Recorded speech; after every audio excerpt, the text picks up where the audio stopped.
किसी भी देश की अदालत में अगर आप जाएं जहां मुकदमे चलते हैं, सैकड़ों हज़ारों केस होते हैं, मोटी मोटी फाइलें होती हैं। आप में से बहुत सारे लोगों को शायद अदालतों में जाने का कभी मौका मिला हो, मैं तो पता नहीं हज़ारों बार गया हूँ। तो वहाँ पे जब किसी केस नंबर पे बुलाया जाता है कि अगला केस नंबर ये, उससे पहले जज साहब के सामने सारी फाइल रखी होती है। वो तो थोड़ा सा होता है, बाकी और साइड में होती है, तो कई बार तो इतना इतना ढेर होता है, हज़ारों पन्ने, और दिन भर में पता नहीं कितने केस जज सुनते हैं।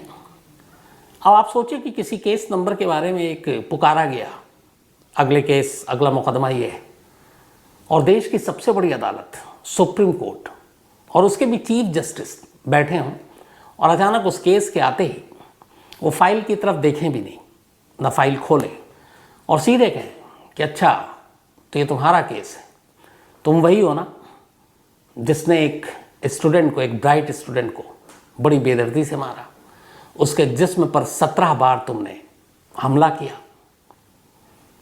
इतना ही नहीं, जब तुम कत्ल कर रहे थे तब उसके मोबाइल पर फ़ोन आ रहा था, घंटी बज रही थी, कम से कम 2 बार कॉल आए, और दूसरी तरफ उसकी माँ थी, माँ को पता नहीं था, और तुम उसकी बेटी को लगातार उस वक्त मार रहे तेज़धार हथियार से।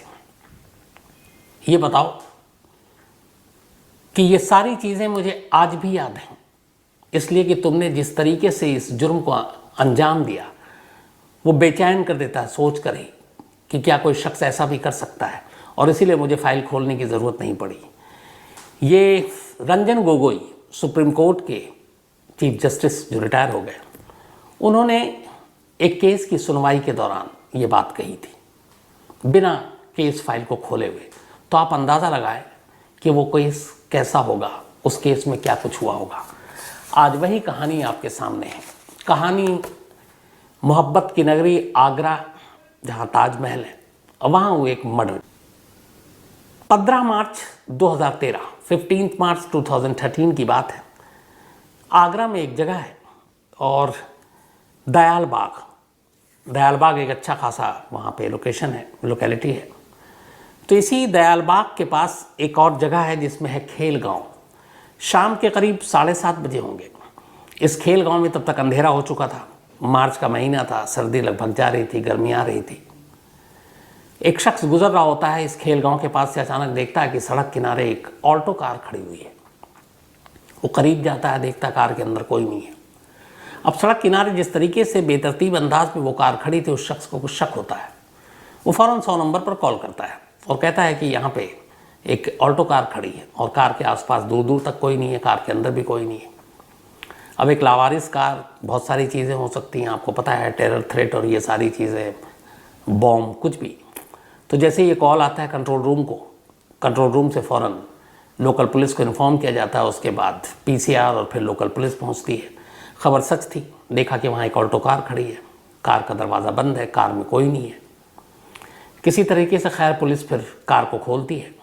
कार के अंदर से कुछ नहीं मिलता, लेकिन एक सीट पर एक कागज़ का टुकड़ा मुड़ा हुआ मिलता है। पुलिस उस कागज़ के टुकड़े को खोलती है तो उस पर एक फ़ोन नंबर लिखा हुआ था, मोबाइल का नंबर था। अब कार में कुछ नहीं, कार इस तरीके से खड़ी हुई है। पुलिस को कुछ समझ में नहीं आया, उन्होंने कहा चलो एक क्लू है, इस नंबर पे डायल करते हैं। तो उस नंबर पे पुलिस ने फ़ोन मिलाया, पुलिस के एक बंदे ने, और जब फ़ोन मिलाया तो वो जो नंबर था वो एक फ़ोन उठाने वाले ने बताया कि उनका नाम ऋषिपाल शर्मा है और ये उनका नंबर है। तो पुलिस ने पूछा कि एक गाड़ी खड़ी हुई है और उस गाड़ी में ये आपका नंबर मिला है। तो उन्होंने बताया कि क्या नंबर है और कौन सी गाड़ी। उन्होंने कहा ऑल्टो है और ये नंबर है। उन्होंने कहा ये तो मेरी अपनी गाड़ी है। तो उन्होंने कहा ये गाड़ी यहाँ लावारिस क्यों खड़ी है? तो उन्होंने कहा ये गाड़ी मेरी बेटी सुबह लेकर निकली थी, उसको कॉलेज जाना था और वो कॉलेज गई थी, और मैं अपनी बेटी को लगातार फ़ोन कर रहा हूँ, उसकी माँ फ़ोन कर रही है, 50 फ़ोन कर चुके हैं, वो फ़ोन नहीं उठा रही है, फ़ोन स्विच ऑफ है। अब बेटी जिस कार में है वो कार लावारिस खड़ी हुई है, बेटी का कोई अता पता नहीं, माँ बाप परेशान, भागे भागे वो पुलिस के पास पहुँचते हैं। अब पुलिस को भी ये है कि एक गाड़ी मिली लावारिस और उस गाड़ी में माँ बाप के हिसाब से एक बेटी होनी चाहिए थी और वो है नहीं। तो फिर क्या मामला है? माँ बाप खैर आते हैं, उसके बाद पुलिस उनका बयान दर्ज करती है। तो ऋषिपाल बताते हैं कि उनकी एक बेटी है जिसका नाम है नेहा शर्मा, पढ़ने लिखने में बहुत होशियार। नेहा शर्मा ने MSc किया पहले, फिर MPhil किया और अब PhD की पढ़ाई कर रही थी। डॉक्टरेट की, और वो भी आगरा के प्रतिष्ठित जो दयाल बाग एजुकेशनल इंस्टीट्यूट, यहाँ से वो पढ़ाई कर रही थी पीएचडी की। पढ़ने लिखने में बेहद तेज़ थी, माँ बाप को उस पर फ़ख्र था, नाज था। अब माँ बाप दोनों ने बताया कि हमेशा की तरह वो आज सुबह कॉलेज के लिए निकली, इंस्टीट्यूट के लिए, और वो गई।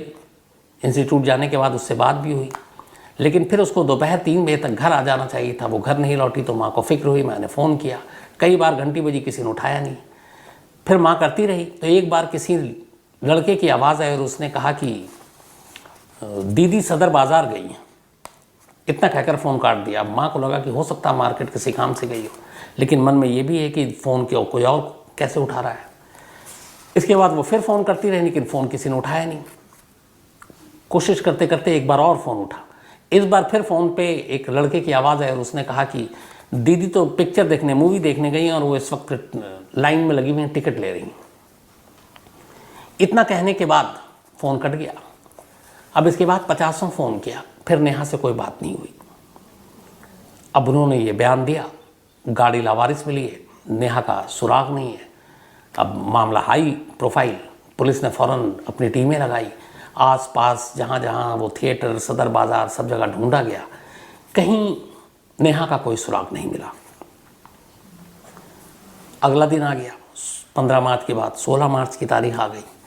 16 मार्च को भी कोई सुराग नहीं मिलता है। अब पुलिस कॉलेज पहुंचती है, नेहा के तमाम दोस्तों से, तमाम क्लासमेट से, इन लोगों से पूछताछ करना शुरू करती है, लेकिन कोई सुराग नहीं मिलता। इसी दौरान पुलिस को पता चलता है, इस तफ्तीश के दौरान, कि आखिरी बार नेहा को इसी दयाल बाग एजुकेशनल इंस्टीट्यूट के एक लैब के पास देखा गया था, और ये बायोटेक्नोलॉजी लैब था, और इस लैब के पास उसे देखा, किसी विटनेस ने बताया, कोई स्टूडेंट था। तो पुलिस को लगा कि इस लैब के पास इसका मिलना आखिरी सुराग था, तो अब क्या करें। पुलिस ने इधर उधर ढूंढा, उसके बाद अब लैब के अंदर तलाशी जाकर लेने का फैसला किया। लैब का दरवाज़ा खुलवाया गया। दरवाज़ा खुला, जैसे ही पुलिस अंदर दाखिल हुई, पुलिस सन्न रह गई।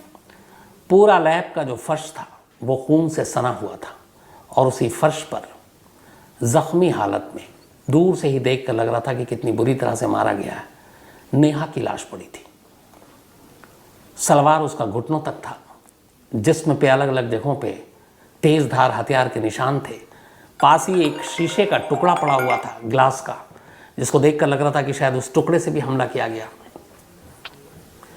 बट जिस तरीके से लाश की हालत थी, पुलिस को लगा कि जिसने भी मारा बहुत बेदर्दी से कत्ल किया। अब खैर, इस दौरान में माँ बाप को खबर की गई। माँ बाप को जब ये पता चला, जो गम का पहाड़ टूटा, वो माँ बाप, आप समझ सकते हैं कि क्या होगा। खैर, पुलिस को अपना काम करना था। पुलिस ने लाश उठाई, उसके बाद अस्पताल भेजा पोस्टमार्टम के लिए। अब ये मामला जो है एक कत्ल का हो चुका था। सुबह होते होते सारे इंस्टीट्यूट में, कॉलेज में, आगरा में ये बात फैल गई, एक पीएचडी स्टूडेंट्स का इतनी बेरहमी से कत्ल। स्टूडेंट्स भी गुस्से में आ गए। उन्होंने विरोध प्रदर्शन करने के लिए बाहर सड़कों पे आ गए, ट्रैफिक जाम करने लगे, धरना प्रदर्शन शुरू कर दिया। अखबारों में, मीडिया में ये खबरें आ गई, और इस खबर को लेके पूरी हर तरफ लोगों का गुस्सा, आक्रोश पुलिस के ऊपर, अब आगरा पुलिस के ऊपर, और दबाव के इस केस को जल्द से जल्द सुलझाओ। आगरा पुलिस लगी रही, जितने भी लोगों से पूछताछ हो सकती थी पूछताछ करती रही। करीब 250 लोगों से पूछताछ पुलिस कर चुकी, लेकिन कोई सुराग नहीं मिल रहा है। इधर दिन बीतता जा रहा है, पुलिस के ऊपर दबाव बढ़ता जा रहा है। इसी पूछताछ के दौरान एक दिन इसी इंस्टीट्यूट के एक प्रोफेसर ने एक पुलिस वाले से कहा कि एक लड़का है जिसका नाम है उदय, आप एक बार उससे पूछताछ करो और शायद कोई सुराग मिले। अब पुलिस ने जो है वो उदय से पूछताछ करनी शुरू की। अब वो लड़का भी बहुत हाई प्रोफाइल, उसके रिश्तेदार, नाना शायद आईएएस अफसर थे, लेकिन कुछ खास कामयाबी नहीं मिली। उसने कहा कि हाँ, मैं कई बार मिला था, देखता था, लेकिन, और पुलिस को भी लगा कि उसको कोई ऐसी जानकारी नहीं है। इसी दौरान एक और चीज़ हुई। पुलिस को पता चला कि जिस लैब से ये लाश मिली है, उस लैब के आसपास कुछ कंस्ट्रक्शन का काम चल रहा था, और उस कंस्ट्रक्शन का काम का एक ठेकेदार था जिसका नाम है विशाल। तो पुलिस इस उम्मीद पर कि शायद विशाल ने 15 मार्च की शाम को कुछ देखा हो, क्योंकि वो साइट पे था, तो एक इम्पोर्टेंट, तो विशाल को ढूंढते ढूंढते उसके घर पहुंची। जब घर पहुंची तो अजीब चीज़ देखने को मिली। पुलिस ने देखा कि घर के बाहर विशाल की साइकिल खड़ी है और उस पर लाल लाल कुछ धब्बे लगे हुए हैं, ऐसा लगा खून का निशान है। फिर पुलिस ने देखा कि विशाल के जो कपड़े हैं वो बाहर धुले हुए हैं, उस पर भी कुछ लाल लाल रंग के निशान हैं। और तो और देखा कि विशाल के जो जूते हैं वो भी टंगे हुए, उसको शायद धोकर टांगा गया था और उस पर भी कुछ लाल मार्क्स हैं, निशान हैं। अब लाल रंग ये इशारा कर रहे थे कि कहीं ना कहीं मामला गड़बड़ है, शायद ये खून के धब्बे हों, खून के निशान हों। और उसी लैब के आसपास विशाल काम कर रहा था एक ठेकेदार के तौर पर। तो इतने शक काफ़ी थे। पुलिस ने विशाल को उठाया, थाने ले गई। अब उससे पूछताछ शुरू हुई हर तरीके से, लेकिन विशाल हर बार यही कहे कि वो बेकसूर है। तब तक पुलिस ने ये जो सारी चीज़ें, कपड़े, साइकिल और उसके जूते, इसको फॉरेंसिक जांच के लिए भेज दिया था। 3 दिन तक पुलिस ने विशाल को अपनी हिरासत में रखा और वो लगातार 3 दिन तक इनकार करता रहा। तीसरे दिन फॉरेंसिक की रिपोर्ट आई और इस रिपोर्ट में कहा गया कि ये लाल रंग खून के निशान नहीं है, बल्कि ये पेंट है। अब पुलिस के हाथ फिर खाली, विशाल को छोड़ना पड़ा। पुलिस जहाँ की थी वहीं तक रही। इधर इस दौरान में पोस्टमार्टम रिपोर्ट आ चुकी थी। पोस्टमार्टम रिपोर्ट में कत्ल की वजह तो सामने थी कि एक्सेस ब्लीडिंग, ज़्यादा खून बहने से, जिसमें पे 17 जख्मों के निशान थे। लेकिन पोस्टमार्टम रिपोर्ट में भी एक अजीब चीज़ थी। रेप हुआ है या नहीं हुआ, इस बात की कंफर्मेशन नहीं थी। मतलब पोस्टमार्टम रिपोर्ट आधी अधूरी थी। वो ये कह रहा है कि हो भी सकता और नहीं भी हो सकता, तो कॉन्क्रीट कुछ नहीं था। अब पोस्टमार्टम रिपोर्ट भी उलझाने वाला। इधर विशाल भी हाथ से निकल गया, कोई सबूत नहीं। लगभग 15 दिन हो गए। अब इधर दबाव लगातार बढ़ता जा रहा है, छात्रों के अंदर गुस्सा भी है और पुलिस के हाथ खाली हैं। तब पुलिस ने फिर अपनी गलतियों को कुछ सुधारने का फैसला किया। पहले 2 दिन पुलिस को आमतौर पर हर केस में ऐसे ही होता है, हल्के में लेते हैं। अब 15 दिन हो गए थे, दबाव था ऊपर से आला अफसरों का भी प्रेशर, गवर्नमेंट का भी और आम लोगों का भी। 15 दिन के बाद पुलिस ने तय किया कि चलते हैं उस लैब को जिसको सील करके रखा हुआ था और एक बार फिर वहीं से सुराग ढूंढने की कोशिश करते हैं। अब इस बार पुलिस की टीम अपने साथ फॉरेंसिक टीम को लेकर जाती है। लैब के अंदर जाते हैं और वहाँ छोटी से छोटी चीज़ों को वो कलेक्ट करते हैं एक सबूत के तौर पर। इसी तलाश के दौरान उन्हें लैब के फर्श से कुछ बाल मिलते हैं। बाल का साइज़ देखकर एहसास हो रहा था कि ये किसी लड़के का है। अब पुलिस ने वो बाल उठाया और उसको फॉरेंसिक जांच के लिए भेज दिया। इधर उस प्रोफेसर के अलावा कुछ और लड़कों ने फिर पुलिस से कहा कि आप गलत दिशा में जांच कर रहे हैं, आप उदय के ऊपर नज़र रखिए और उदय को इन्वेस्टिगेट कीजिए, पहली सुलझ जाएगी। अब पुलिस ने फिर इस बार उदय के घर जाकर जांच, उससे इंट्रोगेट करने का फैसला किया। घर भी पहुंची पुलिस।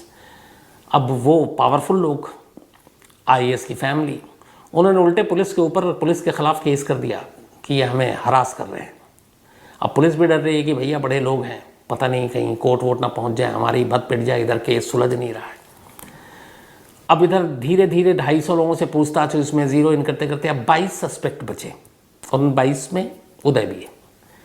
इसी दौरान फिर पुलिस को पता चलता है कि लैब में एक टेक्नीशियन है और उस टेक्नीशियन, उसका नाम है यशवीर संधू। एक विटनेस से बताया कि 15 मार्च 2013 की शाम उसने उस ऑल्टो कार में यशवीर संधू को देखा था। अब पुलिस के लिए बड़ा खुलासा था, हालांकि लेट मिला था, जानकारी लेट मिली। पुलिस ने यशवीर संधू को उठाया। उसने कहा कि हाँ, वो गाड़ी में चला रहा था, लेकिन मेरा कत्ल से कोई लेना देना नहीं है और ये गाड़ी मुझे वहाँ तक जहाँ पे छोड़ा है उदय ने कहा था छोड़ने के लिए। अब पुलिस को लगा कि एक पहला, लेकिन उसने कहा कि उदय ने क्या किया था ये मुझे जानकारी नहीं, क्योंकि उदय कब कहाँ किया था, कत्ल में शामिल है नहीं, मुझे नहीं मालूम। अब पुलिस के फिर हाथ खाली, इधर डर भी रही है कि बड़े ताकतवर लोग हैं, कितनी बार पूछताछ करूं।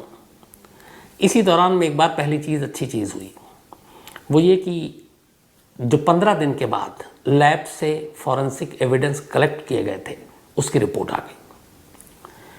जो फर्श से बाल बरामद हुए थे, 22 लोगों के सैंपल भेजे गए जो सस्पेक्ट बचे थे, उनमें से एक उदय भी था और वो सारे बाल जो वहाँ से कलेक्ट किए गए थे उदय से मैच कर गए।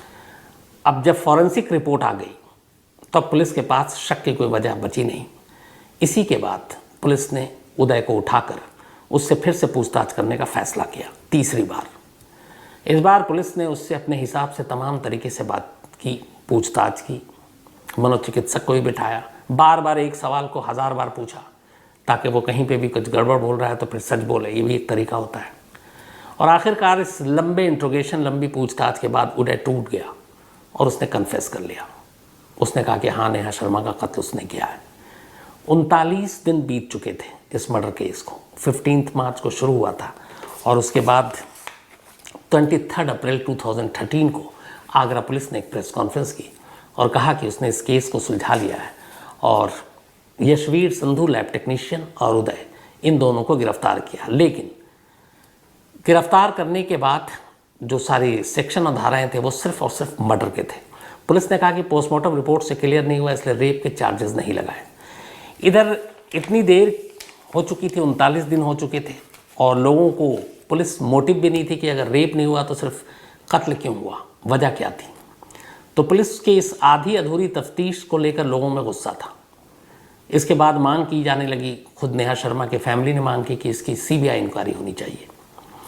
और आखिरकार इस मामले में राज्य सरकार ने यानी यूपी की गवर्नमेंट ने कहा कि इस मामले की जांच सीबीआई को सौंप दी जाए।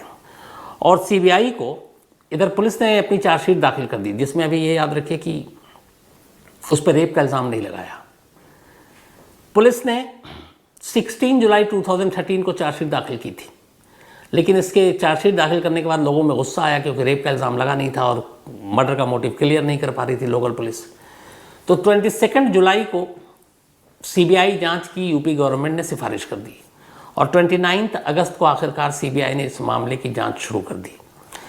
इधर यशवीर और उदय को पुलिस गिरफ्तार कर चुकी थी, लेकिन कमाल देखिए कि 1 साल के बाद ही, बल्कि 1 साल भी क्या, 13 का ये मामला था, 11 फरवरी 2014 को दोनों को कोर्ट ने ज़मानत भी दे दिया। अब दोनों बेल पे बाहर। इधर सीबीआई को जांच मिली, अब सीबीआई जांच कर रही है। सीबीआई ने जांच की, तमाम फॉरेंसिक नमूने, हालांकि वो पुलिस नहीं उठाए थे, उनकी दोबारा जांच की गई, अच्छे से लैब में जांच की गई और जो सारे बॉडी के पार्ट्स थे उस वक्त की जो जांच रिपोर्ट थी उसको निकाली गई। फिर सीबीआई ने ये पाया कि नेहा शर्मा का रेप हुआ था और रेप के बाद ही मर्डर हुआ था और उससे पहले उसे क्लोरोफॉर्म सुंघाया गया था।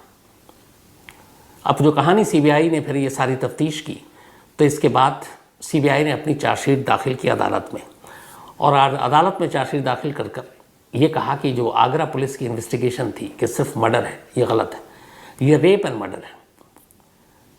सीबीआई की कहानी के हिसाब से उदय लगातार नेहा शर्मा के पीछे पड़ा हुआ था, उसे तंग भी करता था, उसको लेकर बुरी नीयत रखता था। 15 मार्च को नेहा कॉलेज गई, उसके बाद वो लैब की तरफ आई।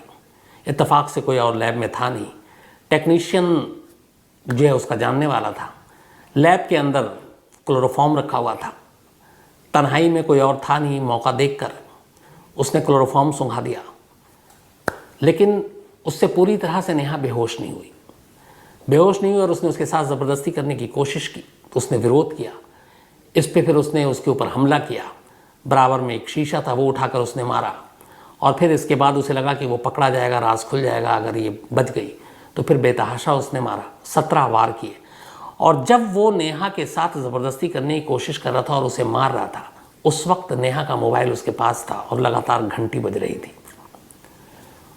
और वो फ़ोन एक जो 2 बार जब उसने उठाया तो लगभग वो नेहा के ऊपर हमला करके उसे मार चुका था और उसी ने फ़ोन उठाया और उसकी माँ से कहा पहली बार कि दीदी सदर बाज़ार गई है, दूसरी बार कहा कि वो मूवी देखने जा रही है और टिकट लेने के लिए लाइन में लगी हुई है, जिसको जस्टिस गोगोई ने सुप्रीम कोर्ट में तब कहा था जब ये बेल के लिए आया था, वो अभी बताता हूँ आपको।